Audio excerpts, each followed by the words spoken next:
मेरे प्यारे बच्चों, आप सभी का नमस्कार। हमारे YouTube channel maths with energy में आपका स्वागत है। हम पढ़े एनसीईआरटी मैथ्स क्लास 8 और उसमें पढ़े अध्याय नंबर 7, जिसमें हमने एक्सरसाइज 7.8 और उससे पहले जो भी प्रयास और जो उदाहरण थे हमने किया है। अभी हम पढ़ रहे हैं एक्सरसाइज 7.2। अभी हम आज जो पढ़ेंगे वो होगा हमारा एक्सरसाइज 7.2। इसका जो है वो पहला प्रश्न है। इसमें हम पढ़ रहे हैं बट्टा, छूट, डिस्काउंट और टैक्स, कितना परसेंट टैक्स, जीएसटी, वैट, ये सब हम इसमें पढ़ेंगे। पिछले प्रयास में हमने वैट, जीएसटी और डिस्काउंट पढ़ा। अब हमें उसी के बेस पे क्वेश्चन कर रहे हैं, ठीक है। तो ये क्वेश्चन कराने से पहले एक पेज नंबर 90 पे जो प्रयास दे रखा है मैं उसको कराना चाहूंगा। ये एक्सरसाइज शुरू करें उससे पहले पेज नंबर 90 पे जो एक प्रयास जैसा दे रखा है पेज 90 पे, उसको मैं यहाँ पे सॉल्व करने की कोशिश करूंगा। सवाल कह रहा है कि किसी संख्या का दुगुना करने पर उस संख्या में 100% वृद्धि होती है। कैसे? मान लीजिए 100 है कोई नंबर, और अगर मैं इसको दुगुना कर दूं तो कितना हो जाएगा? 200। ठीक है, 200 मतलब 200 में से 100 गया, कितना आ जाएगा? 100। यानी कि अगर किसी वस्तु में दुगुनी वृद्धि करे तो उसमें 100% की वृद्धि हो रही है, और अगर किसी वस्तु को आधा करे, जैसे कि ये है 100, ये कितना है? 100, उसमें अगर 50% की कमी कर दें तो कितना हो जाएगा? वो वस्तु उसकी कितनी हो जाएगी? आधी हो जाएगी। कितनी हो जाएगी? आधी। तो यदि हम उस संख्या को आधा कर दें तो कितना प्रतिशत का ह्रास होगा? सर 50, 100 थी, 100 का आधा बढ़े तो बटा 2, मतलब कितना हो जाएगा? 50%। तो कितने हानि हो गई? 50% का ह्रास हो गया। 50% का ह्रास हो गया। इजी। दोबारा देखो, अगर कोई वस्तु 100 रुपए की है और उसमें अगर हम वो कह रहे हैं कि दुगुनी वृद्धि कर दे उसमें, यानी उसको डबल कर दे तो कितनी हो जाएगी? 200% में वृद्धि करें तो 200% की वृद्धि होगी। तो अगर कह रहा है कि अगर किसी वस्तु को दुगुना करने पर उसमें 100% की वृद्धि हो रही है, कितने की वृद्धि हो रही है? 100% की। तो अगर उस किसी वस्तु को आधा कर दें तो उसमें कितने प्रतिशत का ह्रास होगा? तो आधा करने कितने का ह्रास हो जाएगा? 50% की उसमें क्या हो जाएगी? कमी हो जाएगी। ये एक पहला प्रयास था, इजी था, ये मौखिक ही था, ठीक है, ओरल क्वेश्चन था, उसमें कोई डिटेल करने की जरूरत नहीं थी, फिर भी ठीक है। दूसरा प्रयास कह रहा है कि 2400 रुपए को अगर 2000 का कितना प्रतिशत है? ये कह रहा है कि 2400 रुपए 2000 का कितना प्रतिशत है। दूसरा प्रयास कह रहा है कि 2400 रुपए 2000 का कितना प्रतिशत है। तो पहले तो ये बताओ कि 2400 ज्यादा है 2000? 2400 ज्यादा है सर, कितना ज्यादा है? कि सर 2400 में से आप 2000 घटा दीजिए तो आएगा 400 ज्यादा है। ये 400 किस पे ज्यादा है? 2400 पे। तो 400 ज्यादा है सर 2400 पे। तो 100 पे कितना होगा? तो 1 0 से 1 0, 1 0 से 1 0, 4 का भाग 24 में 6 बार, 100 का 100 में 6 का भाग है 16 से 6 9, 4 बटा 6, 16 गुण 16, 2 2 4, 2 3 6%। यानी कि मान लीजिए किसी वस्तु का हमने 2400 रुपए में खरीदी और उसको हमने 2000 बेच दिया, तो हानि कितनी हुई? तो सर जितने में खरीदी कितने में बेची उसको माइनस कर दो, तो जो आई हानि हमेशा कर मूल्य पे आएगी। तो 400 बटा 2400 × 100 बराबर ये आ जाएगी। अब कह रहा है कि 2000 की तुलना में 2400 कितना अधिक है? जैसे कि 2000 है रुपए, 2000 2400 की तुलना में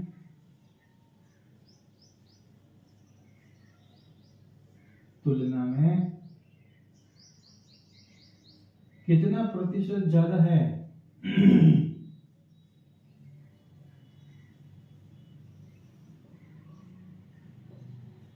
क्या होगा कि ये जो 2400 है इसमें से वापस वही 2000 घटाना है, तो कितना ज्यादा हो गया? 400। अब ज्यादा कितना है? तो 400 किस पे ज्यादा है? 2000 पे। कितना ज्यादा है? 100 पे निकालो। 1 0 से 1 0, 1 0 से 1 0, 1 0 से 1 0, 2 का भाग 40 में गया 20 बार। कितना प्रतिशत ज्यादा है? 20% यहाँ पे क्या है? ज्यादा है। एक आंसर ये आ जाएगा। और ए प्रयास का आंसर यहाँ से आ जाएगा। इसी को फिर से समझें कि मान लीजिए कोई वस्तु है, उसको 2000 में खरीदा, उसको उसने बोला 2400 में बेच दिया, तो हुआ क्या? इससे डायरेक्ट इंडायरेक्ट क्या होगा? हमें लाभ ही हुआ। लाभ हमेशा बिक्री मूल्य माइनस क्रय मूल्य होता है, आंसर ये। अब लाभ निकलता किसका है? लाभ हमेशा क्रय मूल्य को निकलता है, हानि भी हमेशा क्रय मूल्य को निकलती है। लाभ और हानि हमेशा किसको होती है? जितने में हमने सामान खरीदा, कर किया है, उस पर ही लाभ और हानि डिपेंड करते हैं। अगर ज्यादा में बेचा है तो लाभ हो जाएगा, कम में बेचा है तो हानि हो जाएगी। ठीक है, ये लाभ तो मैंने लिखा है, लाभ है नहीं। ठीक है, अब हम जाएंगे एक्सरसाइज 7.2 और शुरू करेंगे आज का पहला प्रश्न अध्याय। एक्सरसाइज 7.2 प्रयास पहला करें। ठीक है,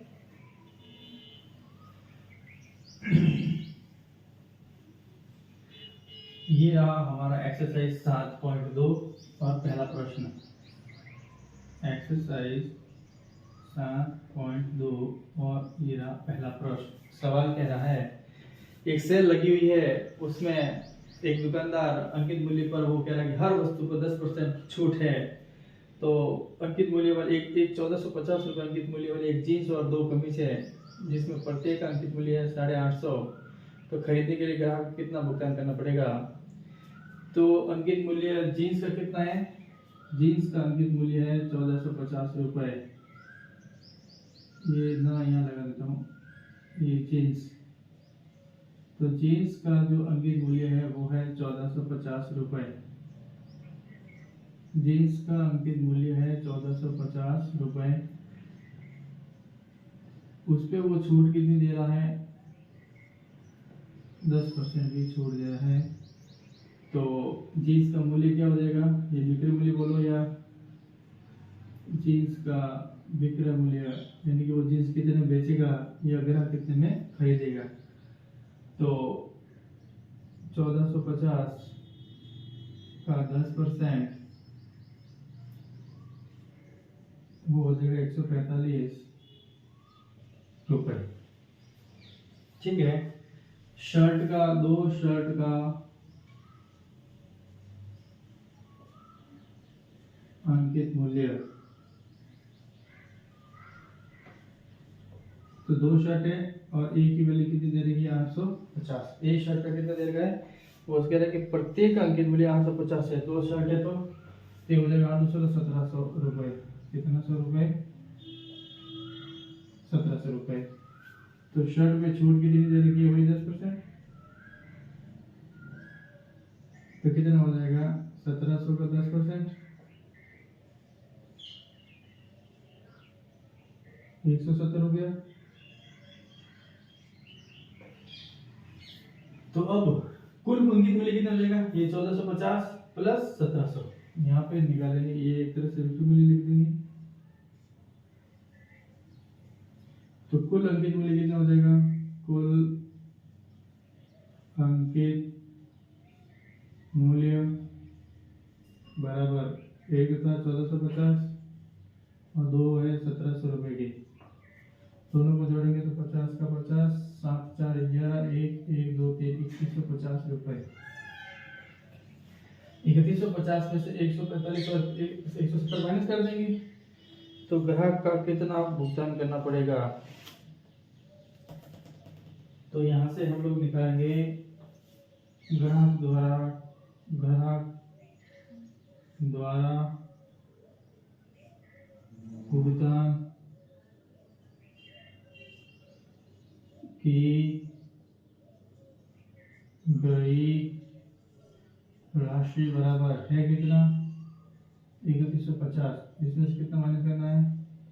केवल 145 और ये करना है 170। तो 3150 माइनस 5 11 315, 5 5 3 27, 2735 रुपये ग्राहक को देने पड़ेंगे। ग्राहक को कितना देना पड़ेगा? 2735 रुपये। क्या यहाँ पे? हाँ सर आप गलत हैं, क्योंकि यहाँ पे 28 बनेगा। कितना बन रहा है? 28। 31 में से 3 गया, 2835 रुपये ग्राहक को देना पड़ेगा। यहाँ पे मैं इसको जीन्स को पहले देता हूँ प्रोडक्ट के लिए।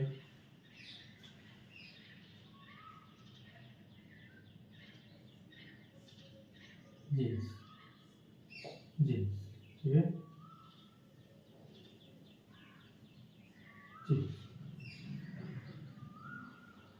तो इसने बेची कितने, शर्ट बेचा कितना, तो जो बेचेगा तभी ना ग्राहक खरीदेगा। तो ग्राहक ने खरीदी कितने में, कैसा, दोनों का अंकित मूल्य निकाल दो, शर्ट का पैंट का, फिर छूट कितनी दी, दोनों की छूट निकाल दो, छूट माइनस कर दो, जितने में उसका मूल्य बन रहा है, एमआरपी बन रही है, उसमें से हमें शर्ट जो छूट दी है वो माइनस कर दो, तो हमारा आंसर आ जाएगा।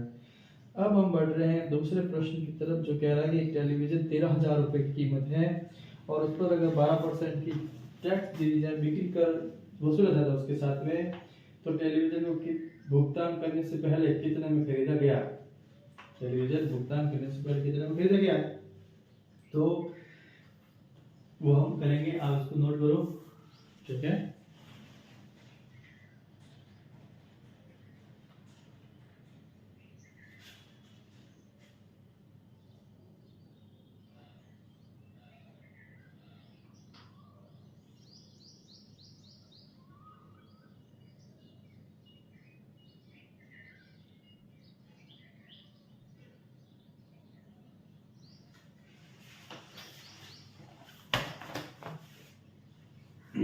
ये रहा आज का दूसरा प्रश्न।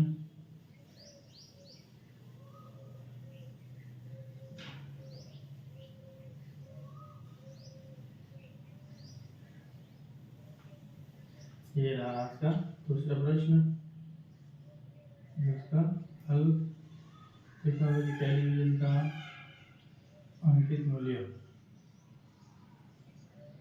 टेलीविजन का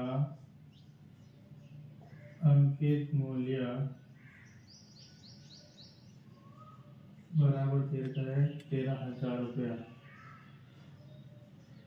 13,000 और 12% की दर से टैक्स वसूला जा रहा है। टैक्स की जो रेट है वो है 12%, इस पे 12% वसूला जा रहा है, ठीक है। तो भुगतान की गई राशि, पहले जो टैक्स की राशि, टैक्स लिया कितना,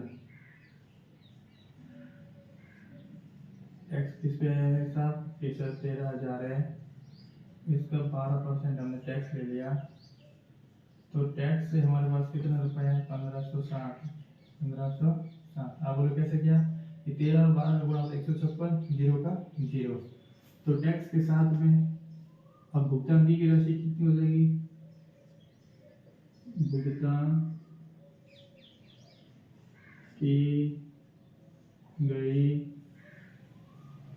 राशि वो अंकित मूल्य मिले बस तो जुड़ जाएगी, तो आएगा सर अंकित मूल्य प्लस टैक्स की राशि,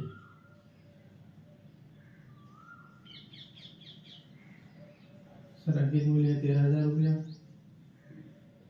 उसमें जोड़ देंगे 1560, ये हो जाएगा 14,560 रुपया। ये हो गया हमारा फाइनल आंसर, यानी कि 12% टैक्स के साथ में उस टीवी को हमें 14,560 रुपये देने पड़ेंगे। अब एक प्रश्न है तीसरा कि अरुण एक जोड़ी स्केट्स खरीदता है और उस पर अगर 20% की छूट थी तो भुगतान किया उसने 1600 रुपये। हमें बताना है कि वस्तु का एमआरपी क्या था, हमें क्या बताना है, वस्तु का एमआरपी क्या था। तो चलिए बढ़ते हैं अरुण की तरफ। तीसरा प्रश्न यहाँ पे क्या है, अंकित मूल्य, अंकित मूल्य, ठीक है। ये भी यदि बड़ा करेंगे तो क्या बन जाएगा, अंकित मूल्य।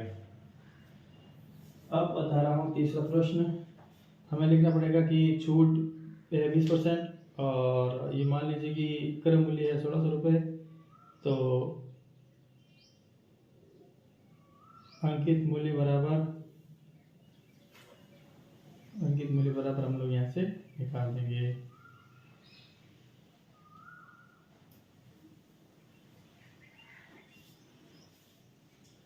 अब अभी हम कर रहे हैं तीसरा प्रश्न। अभी तक तो हमें अंकित मूल्य दिया गया था, अभी अंकित मूल्य हमें ज्ञात करना है। अभी अंकित मूल्य हमें ज्ञात करना है। ये था तीसरा प्रश्न। इससे पहले प्रश्नों में जो उदाहरणों में जो प्रयास में हमने किया उसमें अंकित मूल्य हमें दिया हुआ था, लेकिन इस प्रश्न में अंकित मूल्य हमें ज्ञात करना है। सबसे पहले इसने जो छूट दे रखी है बट्टा दे रखा है उसने 20% का, कितने का बट्टा दे रखा है 20% का, और उसका जो क्रय मूल्य है क्रय मूल्य उसने दे रखा है 1600 रुपये। क्रय मूल्य कितना दे रखा है 1600 रुपये। और हमें जो यहाँ पे ज्ञात करना है वो है अंकित मूल्य। हमें क्या ज्ञात करना है सर, हमें अंकित मूल्य यहाँ पे ज्ञात करना है। अंकित मूल्य बराबर ज्ञात करना है। प्रश्नवाचक चिन्ह का मतलब है अंकित मूल्य हमें ज्ञात करना है। तो जो अंकित मूल्य का जो फार्मूला यहाँ पे बनेगा वो यहाँ से आएगा, अंकित मूल्य बराबर कि 1600 रुपये है, ठीक है। इसको छूट कितनी दे रही है उसने 1600 रुपये, छूट के साथ में 1600 रुपये उसने हमने उस पे किया है। तो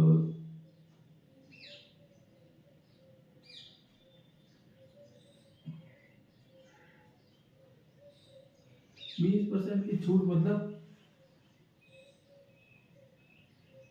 20% की छूट मतलब 80 रुपये में खरीदा उस वस्तु को, राइट। तो जब 80 रुपये में खरीदा और अगर उसका तो 100 रुपये में उसकी क्या कीमत बनेगी, 80 कहाँ से आया सर, छूट दी 20% की, तो छूट की तो वस्तु मूल्य क्या हुआ छूट के बाद में 80 रुपये बन गया उसका। 80 का बाद इसमें गया 2 बार और ये 20 बार, 20 को जब 100 से गुणा करेंगे सर तो आ जाएगा 2000 रुपया। तो जो वस्तु का जो अंकित मूल्य होगा, अंकित मूल्य उसकी कीमत आ जाएगी 2000 रुपये। देखो कैसे आया, समझ नहीं आएगा तो कि सर छूट दे रखी है 20%, इसका मतलब अगर कोई वस्तु 100 रुपये की थी तो उसमें अगर 20% की छूट दे दी तो अब वो वस्तु की कीमत कितनी हो गई 80 रुपये। 80 रुपये की कीमत अगर 1600 रुपये है, ठीक है, तो 100 रुपये की कीमत क्या होगी, तो सर होगी 1600 बटे 80 इंटू हो जाएगा हमारा 100। तो 80 का भाग इसमें गया 20 बार, 20 को 100 से गुणा कर कितना आया 200। अगर आप कहोगे सर ये ऐसे लाइन लिखा के करो, तो मैं इसका एक तरीका यहीं पे बताऊंगा कि चूंकि 80 रुपये छूट है,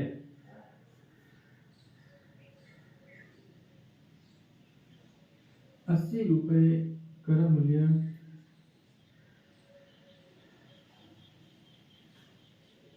80 रुपये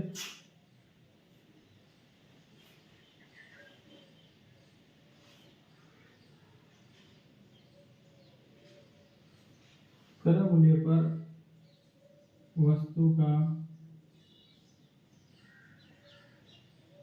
मूल्य 1600 है, तो ₹1 पर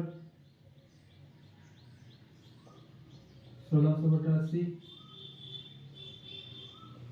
तो 100 रुपये पर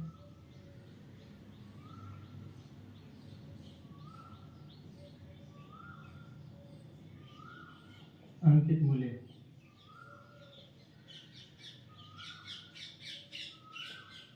तो हो जाएगा 1600 बटा 80 इंटू 100 बराबर आ जाएगा 2000 रुपये। कि 80 रुपये क्रय मूल्य है तो वस्तु का अंकित मूल्य कितना हो जाएगा 1600, ठीक है।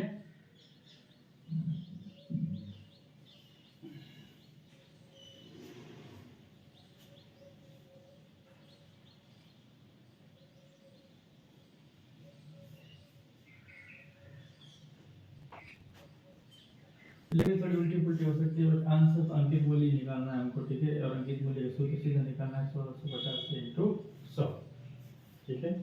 ये लैंग्वेज थोड़ी सी गड़बड़ा रही है, मैं इसको देखता हूँ वापस।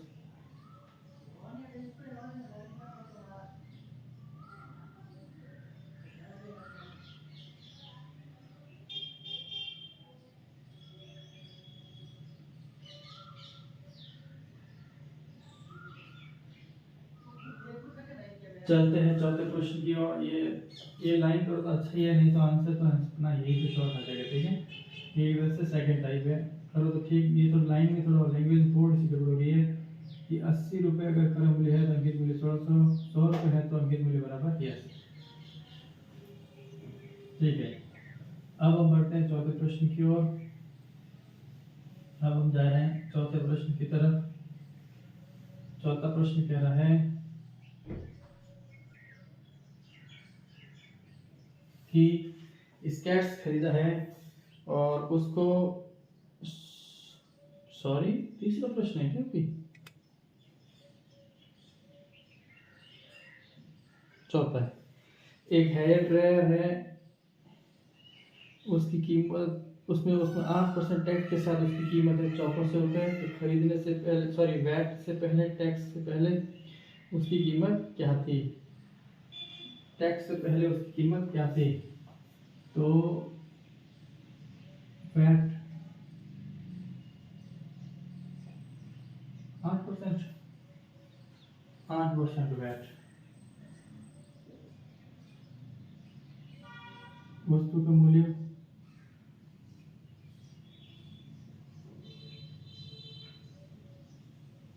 ये कर मूल्य ही है। ठीक है, तो ये खरीदा है तो कर मूल्य है वो है 5400 रुपये।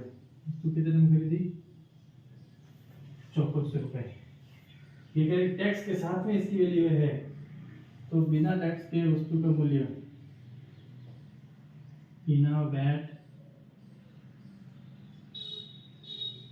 के वस्तु का अंकित मूल्य बोलो या मूल्य, वस्तु का मूल्य क्या रहा है? वस्तु थी कितनी, हमने टैक्स दिया तब ये बनी, तो बिना टैक्स के साथ में वस्तु की मूल्य क्या होगी? तो हम क्या करेंगे, 5400 का 8% निकाल कर उसमें से माइनस कर देंगे। 5400 का 8% निकालेंगे पहले और फिर उसको माइनस कर देंगे। 5400 का 825, ये ऐसा करते हैं।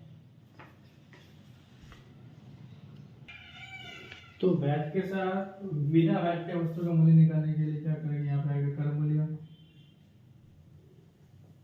बटे वैट इनटू, तो कर मूल्य कितना है 5400।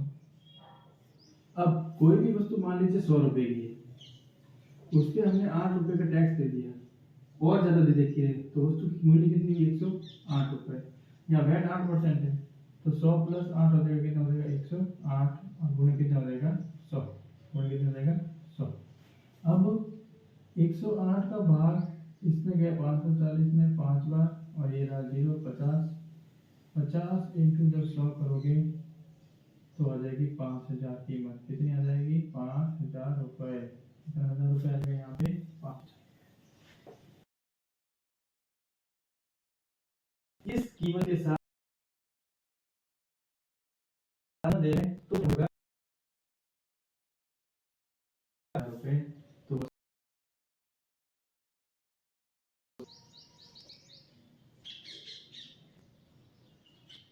बराबर 5। सही 7.2 का हुआ कि कोई वस्तु के 18% जीएसटी दे, तो उसके बाद 1239 में खरीदी जाती है, तो जीएसटी देने से पहले वस्तु का मूल्य क्या होगा? तो 18% जीएसटी मतलब 118, तो 1239 बटे 118, 1239 बटा 118, 1239 बटा 118।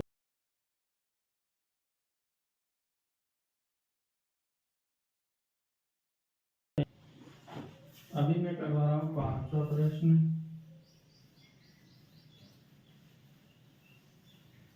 5वां प्रश्न जो है वो कह रहा है कि जीएसटी कितना दे देगा उसने 18%, और जीएसटी के साथ वस्तु का मूल्य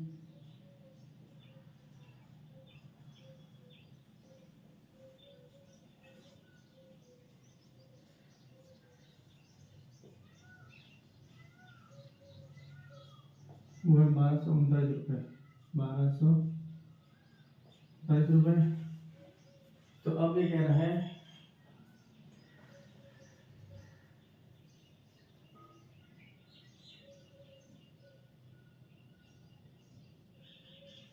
तो जीएसटी के साथ वस्तु का मूल्य कितना 1239 रुपए।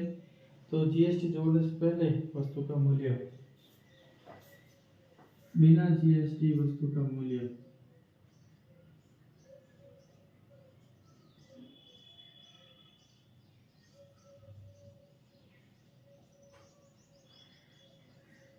बराबर क्या करना है।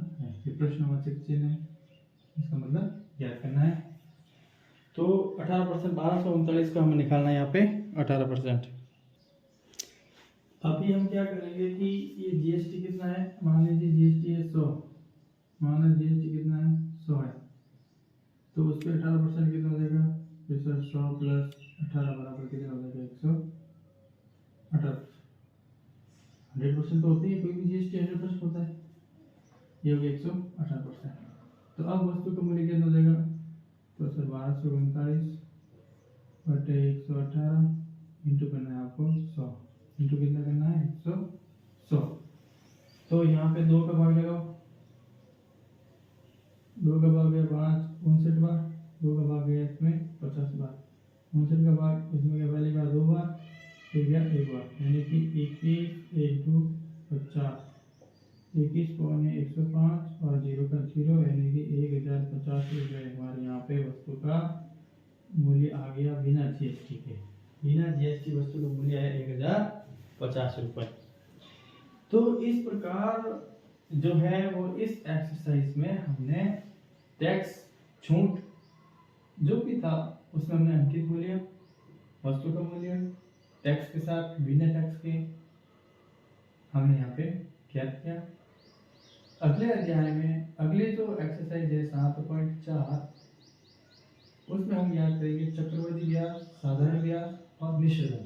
3 सूत्र में अभी आपको लिखूंगा, पहला चक्रवर्ती, पहले साधारण ब्याज का सूत्र, फिर चक्रवर्ती ब्याज और फिर मिश्र धन, 3 सूत्र और वो प्रश्न हमारे यहाँ पे एक्सरसाइज 7.3 जो है वो पूरी हो जाएगी। एक ही फार्मूला और यहाँ पे पूरा काम तमाम, ठीक है। उदाहरण भी उसमें काफी दिए हुए हैं। तो पहले मैं शुरू करता हूँ चक्रवर्ती ब्याज, ये यहाँ पे 7.2 पूरी हुई। अब हम शुरू कर रहे हैं, पहले क्या करते सूत्र, साधारण ब्याज का सूत्र रखते हैं। पहले हम लोग शुरू करते हैं साधारण ब्याज। पहले कौन सा फार्मूला लगाते हैं, साधारण ब्याज।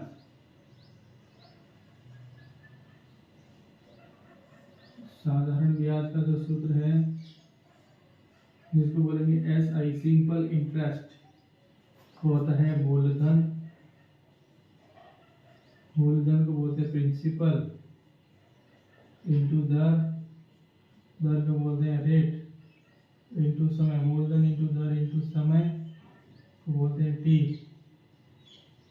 बटा 100, मूलधन इंटू दर इंटू समय बटा 100, साधारण ब्याज का सूत्र। फिर आता है चक्रवर्ती ब्याज, कौन सा आता है, तीसरा आता है चक्रवर्ती दर, वो उसमें दी गया है 15% वार्षिक, 15% वार्षिक, और तो समय हमको दिया है वो दिया है 2 वर्ष। समय कितना दिया है 2 वर्ष।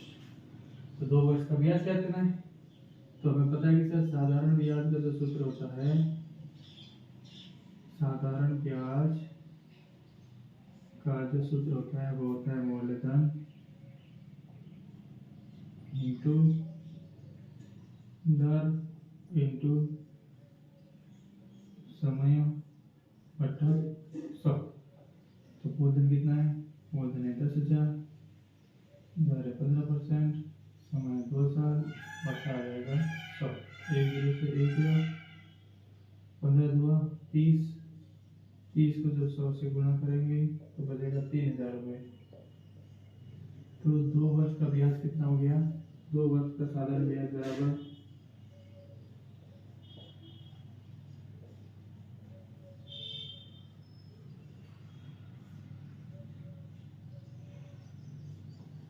कितना रुपये आ गया?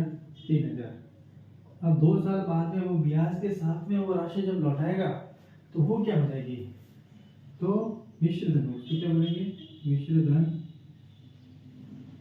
मिश्र धन का एक सूत्र तो हमने बताया, मूलधन इंटू 100 प्लस 10 बटा 100 का समय। दूसरा सूत्र मिश्र धन का मूलधन प्लस ब्याज, मूलधन प्लस ब्याज। मूलधन कितना है? 10,000। ब्याज कितना है? 3,000। तो मिश्र धन हो जाएगा 13,000 रुपये। यानी कि 2 साल बाद में वो कितनी राशि उसे लौटाएगा? 13,000 रुपये। यहाँ पर लिखो 2 वर्ष बाद भुगतान की राशि। 2 वर्ष बाद भुगतान की राशि बराबर ये बराबर 13,000 रुपये। क्या ये वीडियो आ रहा है? कट गया? वर्ष आया है तो उसको 2 लाने के लिए थोड़ा सा भगवान को घुमा दो सर। 13,000 रुपये, ठीक है। अब एक प्रयास दिया है उसने, क्या था कि 15,000 रुपये का 5% की दर से 2 वर्ष का ब्याज निकालो। 15%, 15,000 रुपये 2 वर्ष का, एक तो ब्याज निकालो और भुगतान की गई राशि निकालो।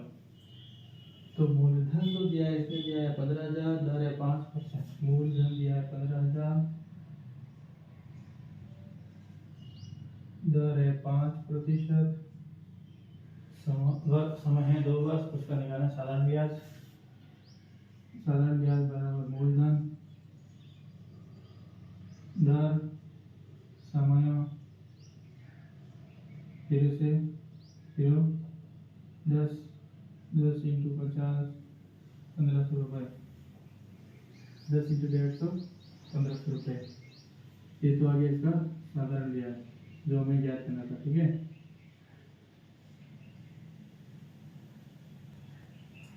अब 2 वर्ष बाद भुगतान की राशि।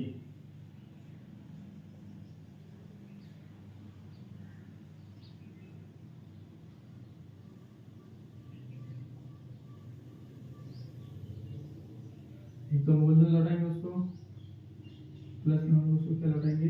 ब्याज। मूलधन के साथ में ब्याज। मूलधन है 15,000 रुपया, ब्याज है 1,500 रुपये। 15,000 और 1,500 हो गए 16,500 रुपया। यानी कि 2 साल बाद में हम उसको 16,500 रुपये लौटाएंगे, ठीक है।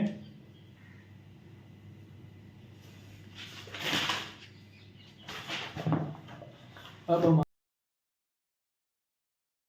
ब्याज की तरफ।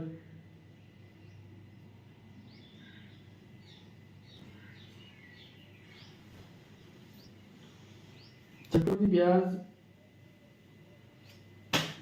का फार्मूला अभी हम पढ़ेंगे। ये प्रयास था प्यारे बच्चों, ये आपका प्रयास था।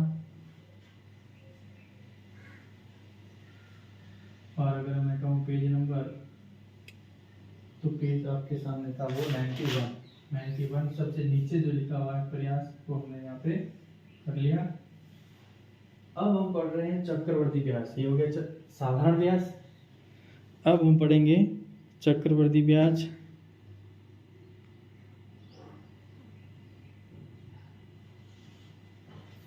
अब हम पढ़ने जा रहे हैं चक्रवर्ती ब्याज। सूत्र मैंने पहले भी लिखा दिया, सवाल कैसे करना है उसको समझ। चक्रवर्ती ब्याज के लिए चक्रवर्ती ब्याज प्रश्न में लिखा आएगा। साधारण ब्याज के लिए साधारण ब्याज प्रश्न में लिखा आएगा कि साधारण ब्याज ज्ञात करो, और चक्रवर्ती ब्याज के लिए लिखा आएगा कि 2,000 रुपये 5% वार्षिक दर की से चक्रवर्ती ब्याज ज्ञात करो। तो चक्रवर्ती यहाँ पे लिखा आएगा, आपको कंफ्यूज होने की जरूरत नहीं है। तो यहाँ पे जो एक एग्जाम्पल ली है या प्रयास से समझ लीजिए, एग्जाम्पल एक दे रखा है इसने कि जो मूलधन दिया है उसने वो दिया 20,000 रुपये। मूलधन कितना दिया है? मूलधन जो दिया उसने 20,000 रुपये दिया है। और उसकी जो दर है वो है 8% वार्षिक, और जो उसने समय लिया है वो लिया है 2 वर्ष। समय कितना लिया है? शायद 2 वर्ष नहीं है, 2 वर्ष। तो वो कहा कि 2 वर्ष के बाद में चक्रवृद्धि ब्याज याद करो, तो चक्रवृद्धि ब्याज कर दिया। चक्रवृद्धि ब्याज में क्या कर दिया? ब्याज का फार्मूला होता है मूलधन इंटू 100 प्लस दर बटे में 100, और इसकी घात क्या हो जाएगी? समय, और माइनस हो जाएगा मूलधन। माइनस क्या हो जाएगा? मूलधन। मेरे प्यारे बच्चों, मैंने कहीं ना कहीं गलती करी है, अभी भी बता दे रहा हूँ। पिछले सवाल में जब मैंने सवाल नहीं जो फार्मूला लिखा है तब चक्रवृद्धि ब्याज का, वहाँ पे मुझसे गलती हुई है। शायद यहाँ पे मैंने उसमें मिश्र धन लिखा है, तब क्या आएगा? मूलधन ही आएगा। ठीक है, ये गलती है मेरी। अगर वो मुझे बीच में नहीं, तो ये मेरी गलती यहाँ पे सुधार रहा हूँ कि चक्रवृद्धि ब्याज का जो सूत्र होता है वो होता है मूलधन इंटू 100 बटा 100 की घात समय माइनस मूलधन, और मूलधन है हमारे पास पे 20,000 रुपया, दर है हमारे पास में 8 बटे में 100, और समय है 2 साल, और माइनस करना पड़ेगा 20,000 रुपये। माइनस कितना करना पड़ेगा? मूलधन कितना है? 20,000। इसको सरल करने का तरीके थोड़ा समझना है, क्योंकि ज़्यादा लेंथ हो जाएगा यहाँ पे। 100 में ये जोड़ा कितना हो गया? 108 बटा 100, इसकी घात 2 है तो इसको 2 बार लिख लो, 108 बटे 100। इन सब को कर लो यहाँ पे बंद, माइनस कर लेना 20,000 रुपया। एक जीरो से क्या बचा? 2, और यहाँ पे क्या बचा? 108 इंटू 108। यहाँ पे क्या बचा है? 108 इंटू 108, और यहाँ पे बचा है 2, तो 2 इंटू 108 इंटू 108, और माइनस में कितना बचा हुआ है? 20,000। पहले 108 का गुना, फिर इसको 2 से गुना। ठीक है, तो गुना करो भाई, करते हैं सर। 108 गुना 108, 8 8 64, 108 इंटू 2, 4 2 8, 2 3 12, 12 1 13, 2 1 3, 2 1 2, 23,328 माइनस 20,000 बराबर 3,328 रुपये। ये हो गया हमारा 2 वर्ष का चक्रवृद्धि ब्याज बराबर 3,328 रुपये। तो 2 वर्ष बाद में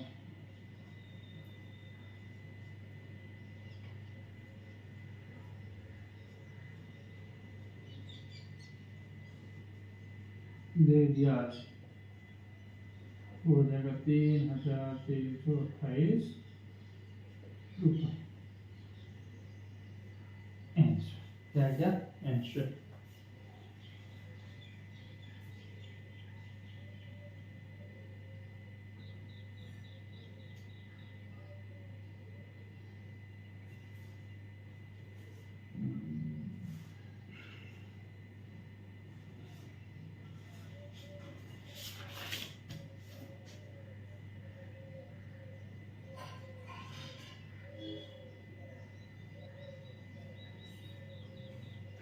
एग्जाम्पल नंबर की तरफ चलते हैं, वो है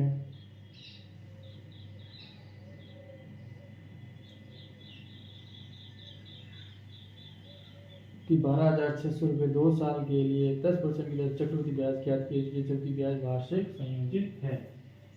अब हम करें एग्जाम्पल नंबर 8वां, जिसमें ये सब फार्मूला हमें दिया हुआ है और ये चीज़ें हमारे यहाँ पे चेंज हो गई है। मूलधन दिया है उसने 12,600, समय 2 वर्ष, दर है 10%। 12,600 इसका मूलधन, दर है 10%, और विशिष्ट तौर से इस पर लिखा हुआ है वार्षिक और समय है 2 वर्ष। संकित देर का है 2 वर्ष। चक्रवर्ती ब्याज याद कीजिए। चक्रवर्ती ब्याज का सूत्र मूलधन इंटू 100 + 10 बटा 100 की राशि माइनस मूलधन। मूलधन में 12,600 100 प्लस दर 10% बटा 100 समय 2 साल माइनस 12,600 इंटू 100 में ये 10 जोड़ा तो 110 बटा 100।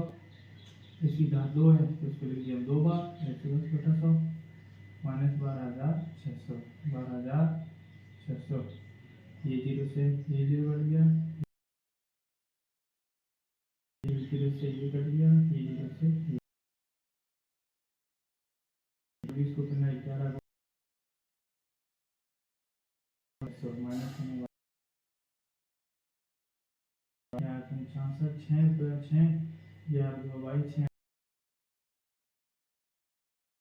11 और फिर माइनस करना 12,600 तो 66 6 11 83 6 94 4 9 4 33 और 9 42 2 4 11 और 4 15 माइनस करना 12,600 रुपये। 6 का 6 4 का 4 12 में से 6 गया 6 4 में से 2 गया 2 2,646 रुपये। चक्रवृद्धि ब्याज जो आएगा CI कंपाउंड इंटरेस्ट बराबर 2,646 रुपये। ठीक है। अब एक प्रयास दिया कि 8,000 रुपये का 2 वर्षों 5 वर्ष की ब्याज है चक्रवृद्धि ब्याज ज्ञात करो। ये उदाहरण था। अब हम करेंगे प्रयास।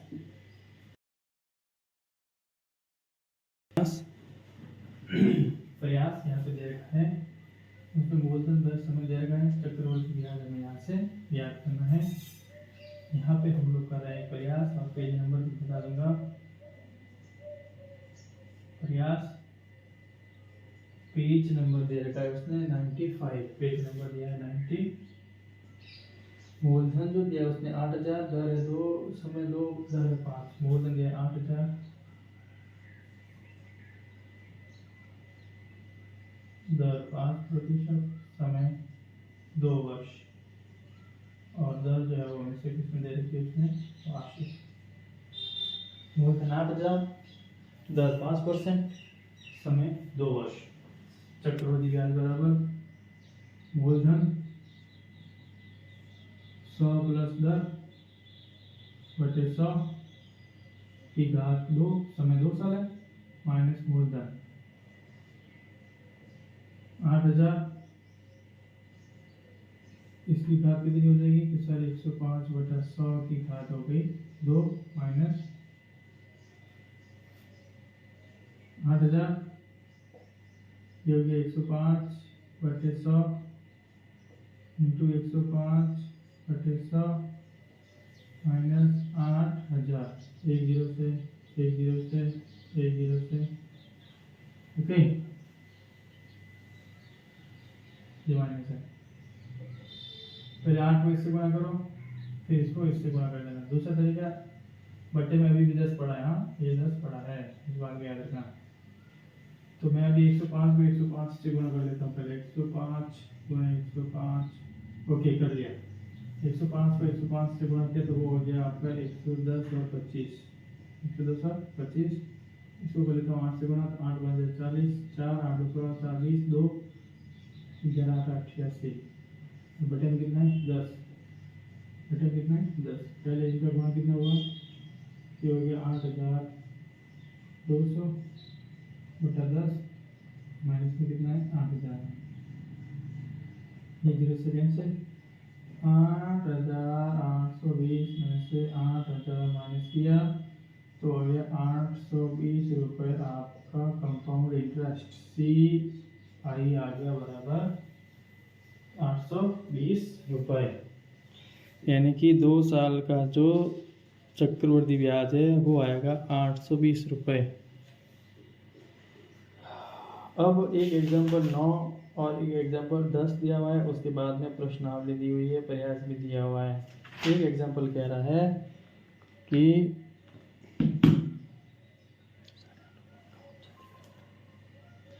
ये जो एग्जाम्पल 9 और एग्जाम्पल 10 है वो हम आगे की क्लास में करेंगे।